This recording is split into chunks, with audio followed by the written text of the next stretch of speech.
안녕하세요. NH투자증권 투자 로그인과 함께합니다. 서론 생략, 핵심만 짚어주는 경제 토크쇼 443경 신사임당입니다. 방송 시청에 앞서 꼭 이걸 빼놓으면 안 됩니다. 뭐냐? 구독, 좋아요. 안녕하세요. 장혜연입니다. 네, 자본주의 시장의 큰 손으로 부상하고 있죠. MZ세대, 이 세대가 소비마저도 문화이자 재테크로 삼는 세대입니다. 조금 사치스럽고 조금은 존경스러운 재테크법에 대해서 오늘 알아보도록 하겠습니다. 맞아요. 종잡을 수 없는 MZ세대를 쉽게 알려주실 전문가, 애널리스트가 아닌 컨텐츠 프로바이더, 컨텐츠 유통 플랫폼의 엄브렐라 리서치 윤주호 대표님 모셨습니다. 안녕하세요. 안녕하십니까.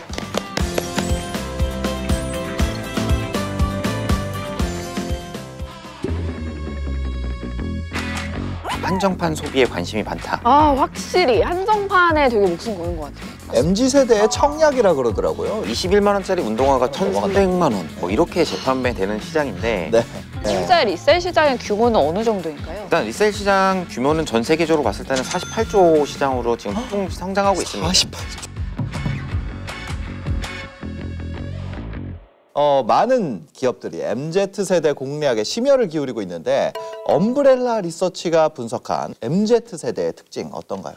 일단 MZ세대가 전체의 비중에 차지하는 거는 34% 정도 차지를 하고 있고요. 네. 이분들은 그냥 디지털 네이티브입니다. 그러니까 디지털에 시작한 분들이고 네. 이분들이 중요시 여기는 가치관은 이제 공정성을 이제 키워드로 말씀드릴 수 있겠어요. 사회적으로 어떤 이슈나 어떤 기업의 소비나 이런 거에 대해서 공정성이 느껴지면은 그거에 대한 자기의 어떤 소비를 아끼지 않는 그런 모습을 좀 보이고 있습니다. 뭐 소비를 신념으로 포함한 뭐 미닝아웃이라는 얘기가 있는데 신념을 이제 커밍아웃 한다는 이런 신조어예요. 이걸 케이스로 조금 설명을 좀 드리면은 예를 들어서 부산에 살고 있는 어떤 소비자가 서울의 어떤 유명한 음식점이 되게 선행을 한 걸 알게 됐어요. 네. 주문만 하고 배달을 하지 말아주세요라고 전화를 하고 주문만 합니다. 예, 그래서 음식은 소비 안 하고 이 음식점이 잘 됐으면 좋겠다라는 자기의 뜻을 전달하는. 네. 이거 뭐라 그러는지 아세요? 뭐라 그래요? 돈줄을 내줘. 네, 네. 이런 행태를 보이는 게 결국 MZ세대들이라고 보시면 될 것 같아요. 전체 광고 시장에서 네. 디지털 광고 비중이 점점 커지고 있다. 뭐 당연히 그럴 수밖에 없습니다. 2016년도에 디지털 광고 시장은 이제 16년 31%에서 2020년도에 41%까지 비중은 늘어날 수밖에 없죠. 네네. 왜냐하면 저희가 다 디지털 콘텐츠를 태블릿과 스마트폰으로 하고 있거든요. 그럼 그 얘기는 결국엔 MZ세대의 영향력이 커질 수밖에 없다라는 그런 내용을 말씀드릴 수 있겠습니다. 근데 이제는 유튜브 광고를 짧게 해서 이런 게 더 많아지는 거 보면 확실히 달라지는 것 같아요. 맞습니다. MZ세대가 많이 보는 어떤 모바일 쪽으로 많이 늘어나면서 MZ세대의 이제 구매력도 뭐 2035년이 되면 X세대의 구매력을 뛰어넘을 수 있다. 보통 저희가 MZ세대는 돈이 없을 것이라는 생각을 많이 하는데 네. 소비력이 굉장히 커지기 때문에 그리고 공정성을 갖고 있기 때문에 기업 입장에서는 굉장히 까다로운 대상이 될 수 있는 거죠. MZ세대 돈 없다 하지만 지금 부동산 시장에서 가장 많은 부동산을 구입하는 층 맞습니다. 바로 30대거든요. 와, MZ세대의 소비 특성을 리서치를 통해서 분석한다고 들었는데 네. 그러면 좀 주목할 만한 점이 있을까요? 스마트함, 똑똑함, 네. 정확함 뭐 이렇게 말씀을 드릴 수 있을 것 같고요. 일단 네 가지 키워드만 먼저 설명을 좀 네. 드리자면 이제 스토리 중심의 그다음 한정판 소비에 관심이 많다. 아, 확실히 한정판에 되게 목숨 거는 것 같아요. 벌써 Z세대는 벌써 반응이 바로바로 오죠. 네. 그다음에 두 번째 한정판 좋아해. 네. 미레니엄 후반부는 이제 약간 X세대는 반응이 없습니다. 네. 기업의 브랜드를 할 때는 예전에는 그냥 광고 유명 모델을 써서 이제 이미지를 만들었다면 요즘에 보면은 이제 메종 키친이나 라인 프렌즈 협업 사례를 좀 말씀을 드릴 수 있을 것 같아요. 그러니까 라인 프렌즈 캐릭터 중에 이제 브라운이라고 되게 귀여운 캐릭터가 아예 있는데 레코드샵에서 나오는 음악에 끌리는데 딱 갔더니 메종 키친애인 캐릭터인 이제 소문난 여우가 패션 감각이 좋은 애를 만나서 귀여워. 둘이서 이제 콜라보를 했다. 네. 이러면서 스토리가 진행되는 거를 MZ세대는 보면서 환호를 하게 됩니다. 이미 귀엽네요. 아니면 이런 것도 맞는 거예요? 그 곰표 맥주가 네. 뭐 패딩을 만나서 곰표 패딩을 만들고 이것도 같은 맥락이에요. 당연하죠. 네. 근데 그거를 입고 다니는 게 힙하다는 거예요. 네네네. 맞죠? 아, 나도 그거는 잘 모르겠어요. 근데- 힙하대요. 네. 두 번째로는 일단 팬슈머가 될 것 같고요. 요즘에 여의도에서는 또 팬 투 언이라는 단어까지 나왔습니다. 플레이 투 언이 이제 게임을 하면서 돈을 버는 거라면 팬이 결국엔 돈이 된다라는 네. 얘기가 어제 나왔습니다. 굿즈 같은 거죠? 맞습니다. 예. 그리고 세 번째는 소유보다는 이제 경험을 좀 중시한다는 점. 그다음에 네 번째는 투자에 굉장히 적극적이라는 거죠. 네. Z세대의 20%가 지금 주식 투자를 이미 하고 있습니다. 그래서 지금 MZ세대 주식 투자 인구는 315만 명으로 19년 대비해서 2배가 늘었어요. 동학개미 운동이 나오면서 많이 들어온 건 같지만 네. 그거 아니더라도 추세적으로 이런 흐름은 이어갈 수 있다라고 저는 생각을 좀 하고 있습니다. 네, 네. 가상화폐 같은 경우에는 전체 가상화폐 시장에서 MZ세대의 거래 비중은 46% 정도 차지를 하고 있고요. 네. 물론 그 계좌별 금액을 보면은 366만 원 정도 되니까 이렇게 큰 금액은 아닙니다만 이 어떤 코인 시장과 이런 가상화폐 시장에서의 MZ세대는 큰 손으로 부상하고 있는 거는 사실입니다. 네. 투자법도 MZ스러운 MZ세대인데 크게 이제 리셀 투자와 조각 투자, 리셀 투자에 대해서 한번 얘기를 해보려고 그래요. 이런 리셀 테크 어떻게 하는 거예요? 뭐 21만 원짜리 운동화가 저희 뉴스를 보셨을 거예요. 1,300만 원. 뭐 이렇게 재판매되는 시장인데 네. 뭐 지드래곤 운동화로 알려진 나이키 에어포스 원 파라노이즈 같은 경우에는 네. 뭐 19년도 한정판으로 818켤레만 생산이 됐는데도 리셀 가격이 300만 원에서 600만 원을 갑니다.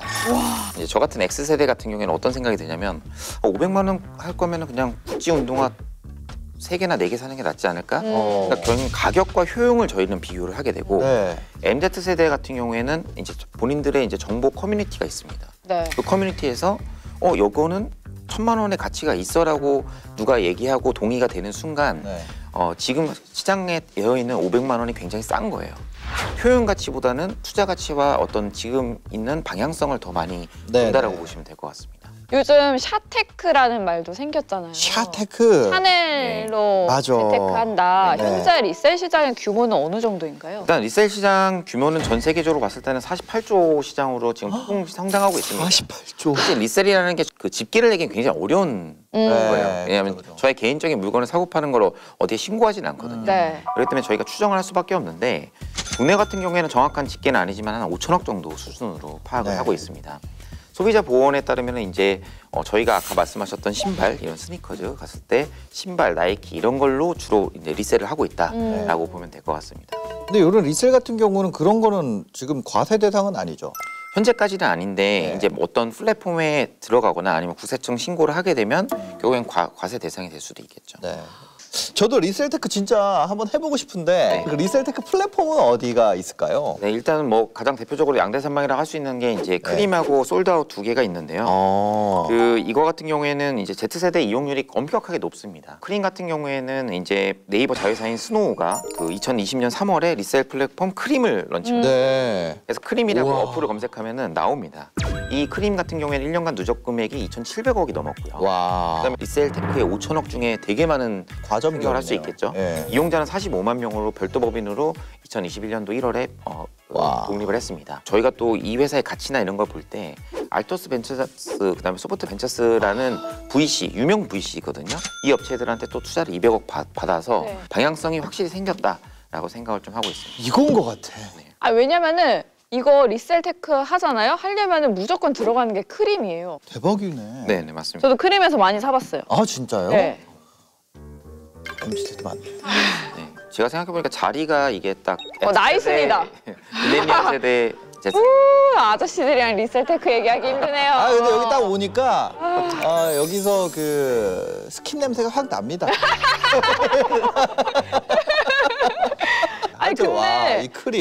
이거 무신사에서 솔드아웃 네. 런칭했잖아요. 아. 근데 저는 이게 네. 잘 되고 있는지 궁금해요. 아, 네. 일단 20년도 7월에 이제 솔드아웃을 무신사가 런칭을 했고 뭐 아시는 것처럼 20대, 30대 MZ 세대들한테 굉장히 인기 많은 네. 어떤 패션 플랫폼입니다. 거기서 월 평균 이제 120% 이상의 성장률로 지금 월에 120%요? 네, 네, 네. 물론 지금은 금액이 작으니까 이제 성장률은 높아 보일 수 네, 있는데, 그러니까 올 5월에 이제 분사를 했죠. 네. 그리고 저희가 알고 있는 플랫폼인 두나무로부터 또 100억을 투자 유치하면서 이 두나무가 또 코인 하는 데잖아요. 네, 그러면서 이제 크림과 함께 양대산맥으로 커지지 않을까 이렇게 생각을 하고 있습니다. 리셀 테크에 대해서 알아봤고 이번에는 조각 투자에 대해서 얘기를 해보려고요. 예전에는 미술품 투자하면 좀 부자들이 하는 거다라는 생각이 많았는데 MZ 세대가 요즘 관심이 많다고 합니다. 근데 투자를 하기에는 미술품 가격대가 높잖아요. 맞아. 어떻게 좀 투자를 하고 있는 건가요? 일단 과거에 전통적으로 봤을 때는 순수 소유욕에서 이제 출발했지만 말씀 주신 것처럼 디지털테크의 범주에 들어가면서 이제 활발하게 거래가 증가하고 있고요. 네. 지금은 이 MZ 세대의 중요한 거는 커뮤니티와 정보력입니다. 보통 SNS랑 해외 매체를 통해서 본인이 정보를 취득을 하고요. 네. 작가에 대해서 조금만 찾아보면 관심만 있으면 금방 알 수 있거든요. 심지어는 어떤 MZ 세대 같은 경우에는 인스타그램하고 팔로잉을 한다고 하더라고요. 네. 작가랑 직접. 맞아요. 저도 팔로잉 맞아요. 하고 있어요. 그 얘기인즉슨 저희가 정보를 취득할 창구가 예전보다 훨씬 더 많아졌고 금액이 크기 때문에 저희가 투자를 못했는데 결국엔 이거를 연계해주는 플랫폼들이 생기고 거래를 쉽게 도와주는 플랫폼들이 생기면서 저희도 소액과 어떤 되게 간편한 방법으로 투자를 네. 할 수 있게 됐다고 보시면 될 것 같습니다. MZ 세대의 미술품에 대한 관심을 촉발시킨 트리거는 뭐였나요? 일단 제가 생각할 때는 뭐 미술품에 많아진 정보도 있지만 팬투원이라고 했죠. 팬심이 되게 중요한데 네. 어떤 자기가 좋아하는 연예인이 미술품을 샀는데 그 미술품을 보면서 그 기사 본 적 있다. 네. 나도 관심을 가져야겠다라고 생각을 하는 거죠. 일례로 봤을 때는 방탄소년단의 RMC가 이제 미술품에 네. 관심이 있다고 알려지면서 샀고 네. 그래서 관심이 높아졌다고 저는 생각을 하고 있습니다. 이슈 메이킹이 되는 것 같아요. 일반적인 전통 시장이라고 하면은 주식, 채권, 뭐 부동산 이렇게 되어 있는데 네. 주식 채권이 이제 전통 시장에 좀 속해 있고 그쵸. 부동산을 저희가 이제 대체 투자 시장이라고 얘기를 하거든요. 근데 이제 이 미술품도 대체 투자 자산, 얼터너티브 인베스트의 한 영역으로서 지금 입지를 다져가고 있는 중입니다. 그다음에 현물 조각 투자 플랫폼을 통해서 일부러 소액으로 참여가 가능해지면서 이러한 플랫폼들이 성장을 계속하고 있다라고 생각하시면 될 것 같습니다. 그러면은 이 젊은 친구들은 어느 플랫폼을 이용하는 거예요? 저희가 알고 있는 테사라고 또 이제 어플이 있습니다. 회사. 네, 그 주식 시장에서도 제가 얘기할 때 소프트 엔지니어들의 중요성을 되게 많이 얘기를 하는데 네. 저희가 보고 있는 배달의 민족, 쿠팡 이런 업체들을 저희 간판을 보신 적이 있나요? 아니요, 없어요. 모두 다 어플로 해서 맞아. 어플로 네. 끝납니다. 맞아. 미술품도 마찬가지입니다. 그래서 테사라는 이런 어플에서 들어가서 간단하게 저희가 구매를 할 수 있고 다시 또 팔 수 있고 이런 거를 제공해야 MZ 세대들이 간편하게 이용을 하는 거죠. 제가 지금 작품을 구입한 적은 없지만 구입을 하고 싶어요. 네. 그러면은 이 플랫폼에 들어가서 보면 되는 거예요? 그럼요. 거기 들어가서 이제 참여하면 이렇게 지분별로 1,000원부터 이렇게 가격이 설정이 되게 돼 있거든요. 올라와 있는 작품들이 굉장히 좋은 작품들이 많더라고요. 이런 것들을 저희가 보게 되면서 앤디 워홀이라는 유명한 작가들로 확장을 할 수 있는 쉽게 이제 사고 팔고 할 수 있는 그런 마켓플레이스를 제공한다고 보시면 될 것 같습니다. 투자 시장에서 아트테크에 대한 관심 점점 커지고 있잖아요. 네, 네. 항상 나올 때마다 저희가 이렇게 찍어달라고. 아니, 아트테크 모르니까. 어떤 작품에 투자하면 좋은 수익을 얻을 수 네. 있을까요? 이제 유명 작가들을 그럼 순위를 한번 좀 보는 게 네. 그래도 이 시장을 이해하는 데 좀 좋긴 하거든요. 시총 상위. 네, 저희가 보면 뭐 삼성전자, 현대차 이런 것처럼 네. 미술품 경매 총액 기준으로 봤을 때 네. 1위가 이제 이완 작가고요. 아. 2위가 후사마 야오이, 그다음에 네. 3위가 김한기 작가, 네. 전통 강자식, 네. 그다음에 4위가 박서보 작가, 네. 42억 원, 그다음에 5위 김창렬, 6위 정상화 19억 이렇게 어떤 금액별로 이제 네. 랭킹을 매기는데 네, 네. 이분들의 작품을 투자하면 아무래도 이미 주가의 상승률은 반영돼 있을 가능성이 높지만 네. 그래서 좀 하방은 막혀 있는 대형주 투자하는 그런 느낌이라고 보시면 될 것 같고요. 네. 그다음에 테사 같은 경우에는 아까 제가 플랫폼을 말씀드렸는데 네.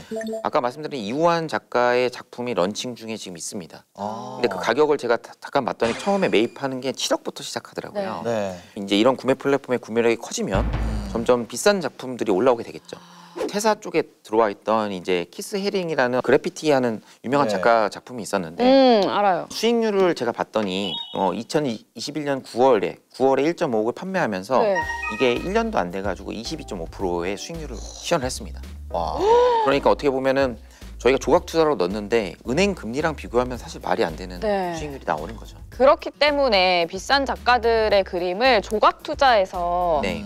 젊은 친구들이 구입을 하는 거네요. 네. 투자 포인트가 몇 개가 있어요. 너무 좋다. 첫 번째로 저희가 맨날 신진 작가 얘기를 막 하잖아요. 네. 맞아요. 작가는 60세 이상부터 시작한다고 합니다. 작가는 10세. 네, 그러니까 저희가 작품을 만들 때 어린 분도 물론 좋아요. 네. 근데 어린 분은 이미 다작을 할 수가 있잖아요. 네. 네, 그림이 너무 많이 풀리면 네. 대중성은 있고 그러네. 거래는 쉽지만 가격은 안 오르는. 그래서 이런 60세 이상의 작가분들을 좀 눈여겨보자. 그다음 두 번째는 아직까지 이제 미술품 같은 경우에는 특정 학교 출신 분들이 많이 잡고 있습니다. 예전만큼 이제 어떻게 보면 재테크가 활성화되면서 돈을 버는 거에 대해서 연동성이 많이 떨어졌잖아요. 네. 미술품 같은 경우에는 아직까지는 이쪽에 좀 정보가 많이 없기 때문에 네. 좀 특정 학교의 출신들에 많이 선호하는 경향이 좀 있습니다. 그래서 네. 조금 비싼 그림을 사실 때는 이 두 가지 포인트를 좀 기억해 놓으시면 될 것 같고요. 마지막 세 번째는 MZ 세대를 저희가 계속 얘기했잖아요. 네. MZ 세대를 얘기를 해야 되기 때문에 네. MZ 세대는 추상화를 좋아한다고 하더라고요. 아. 요즘에 유명한 작가의 그림, 뭐 이우환 작가라든지 이런 네. 그림 오면 이게 뭘까라는 의문점을 갖게 만드는 그런 작품이 많습니다. 본인만의 어떤 스타일을 낼 수 있는 추상화를 좀 더 선호한다라고 보시면 될 추상화. 것 같아요. 저는 투자하면은 그거밖에 몰랐어요. NH 투자증권. 진짜 징그럽죠. 진짜 징글징글하다. 네, 리셀테크 조각 투자에 이어서 MZ 세대들이 주목하고 있는 투자, 바로 음악 저작권 투자. 이거 정말 핫하잖아요. 광고도 나오잖아요. 네. 매년 이맘때면 들려오른 캐럴송 작곡가는 도대체 얼마나 돈을 벌까? 또 그런 거 벚꽃 연금 이런 얘기도 있잖아요. 네. 이게 대체 얼마나 벌고 있고 또 이게 MZ 세대들이 이런 벚꽃 연금을 나눠서 받고 있다고 하는데 이게 네. 무슨 얘기인가요? 저작권 개념에 대해서 먼저 좀 말씀을 좀 드려야 되는 네. 것 네, 같아요. 지금 나와 있는 저작권 유통 플랫폼은 이 저작권 자체를 파는 건 아닙니다. 좀 쉽게 설명을 드리기 위해서 이게 좀 복잡하기 때문에 네. 일단 저작권에 보면은 저작권을 가지고 있으면 이 저작권의 음악이 어떤 실행하는 실행자, 그다음에 유통하는 유통 플랫폼, 네. 그다음에 이거를 원작자라고 하는 저희가 저작권자가 또 있거든요. 네. 그러면은 이 저작권에 받을 때 분기나 이렇게 뭐 반기나 해서 정산해서 그걸 배당 형식으로 현금으로 받거든요. 네. 저작권 협회에서 그걸 모아서 해서 줍니다. 그 캐시 플로우를 매매를 하는 거라고 좀 보시면 될 것 같아요. 네. 네. 예를 들어서 제가 알고 있는 유통 저작 플랫폼 아직 상장은 안 돼 있지만 뮤직하우라는 업체 네. 플랫폼은 저작권에 대한 캐시 플로우를 사고 팔 수 있는 권리를 사고 파는 겁니다. 네. 예를 들어서 저희가 저작권이라고 하면은 DJ DSC의 여름 이야기 저작권을 샀다라고 하면은 네. 제가 그걸 가지고 다양한 사업을 할 수 있어야 되잖아요. 네. 근데 그게 아니고 여기서 나오는 캐시 플로우만 저희가 사고 판다는 그런 개념으로 하시면 좀 이해가 쉬울 것 같습니다. 네, 이 저작권을 산다고 해서 내가 이 노래를 어디 가서 튼다거나 이런 거는 못 한다는 네, 거죠. 맞습니다. 여기에서 네. 이제 발생하는 현금 흐름에 대해서만 네. 나눠 받는다. 네. 일종의 지분을 갖는 거죠. 네, 그거에 네. 대한. 맞습니다. 국내 음반 시장의 규모가 어느 정도일까요? 일단 음원 시장 국내는 한 8천억 정도 되고 있는데 와. 이제 뭐 유통으로 그러니까 거래로 따지면 또 네. 2.5조 원 시장이니까 엄청 큰 시장이네요. 예, 뭐 사고 팔고가 굉장히 많이 되는 것 네. 같고요. 그다음에 음반 유통 수익 배분 구조는 아까 말씀드린 것처럼 이제 유통사가 40%, 제작사가 44%, 저작권자가 10%, 저희가 실현자 6%로 이렇게 분배가 되어 있습니다. 글로벌 음원 시장은 저희가 이미 알고 있는 뭐 소니 뮤직이라든지 아니면 네. 워너 뮤직, 유니버셜 뮤직 이런 업체들이 이제 음악 출판 시장의 전체 60%를 과점하고 있는 그런 네. 상황이고요. 그러면 이 소니 같은 회사들이 저작권을 자기가 걷어서 또 거기서 수수료를 떼고 나눠주는. 네. 왜냐하면 저작권자이시더라도 그거를 어떻게 소비한 사람들하고의 이 단계가 굉장히 많잖아요. 네. 그럼 이거를 제가 가서 돈을 누가 뭐 음악을 얼마 틀었는지 그걸 집계해서 돈을 받고 하는 게 너무 힘들기 때문에 그죠. 이렇게 플랫폼의 중간에서 모아서 수수료를 떼고 주는 그런 구조로 되어 있었다면 네. 뮤직하우 같은 이런 음악 플랫폼이 생기면서 이런 거를 저희가 직접적으로 네. 저작권자랑 플랫폼이랑 소비자랑 다이렉트로 연결이 돼요. 왜 이게 핫해졌는지를 말씀을 드리면 100인 가격에 사면 무조건 6%에서 8% 정도 배당을 받도록 네. 설계를 하는데 예금 금리보다 높으니까. 내가 이 음악 저작권자를 좋아하고 개인적인 팬심이 있고 그럼 안 팔아요 또. 그러면서 또 수요가 계속 유입되는 그런 네. 구조라고 보시면 될 것 같습니다.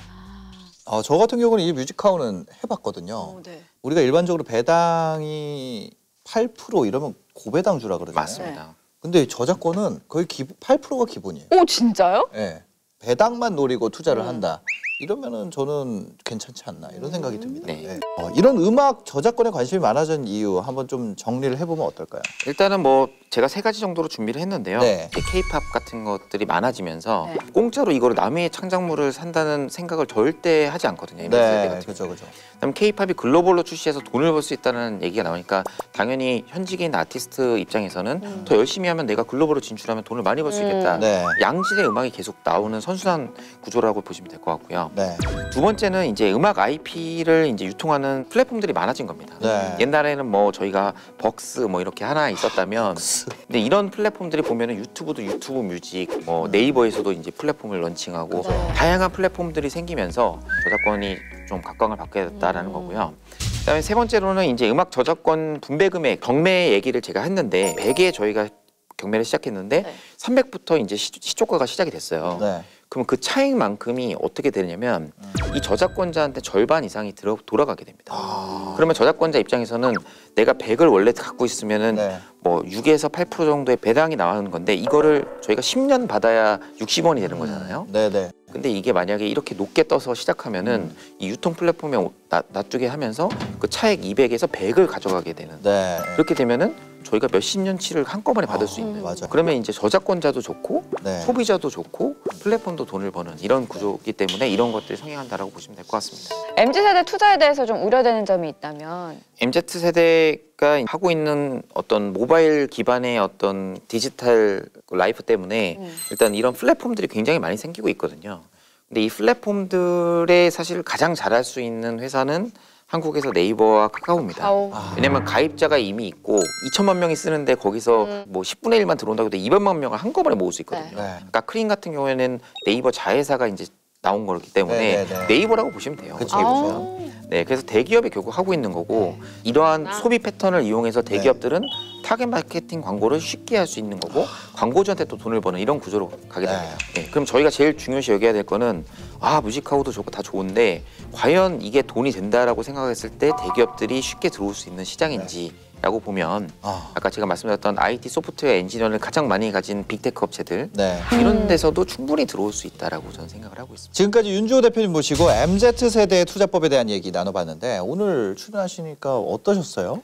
네. 제가 이렇게 공식적인 스튜디오에서 나와서 이렇게 하는 거랑 이제 이렇게 구독자가 많은 유튜브에서 나와서 하는 거는 처음이다 보니까 좀 제가 100% 다 못 보여드린 것 같아서 근데 다음 너무 말씀 이것이 잘해주셨는데? '100%가 아니다. 아, 네. 나는 더 잘한다. 다음에 또 기회가 있으면 네. 근데 저희 진짜 MZ세대를 쭉 분석한 것 같아서 되게 네. 재밌는 시간이었습니다. 네.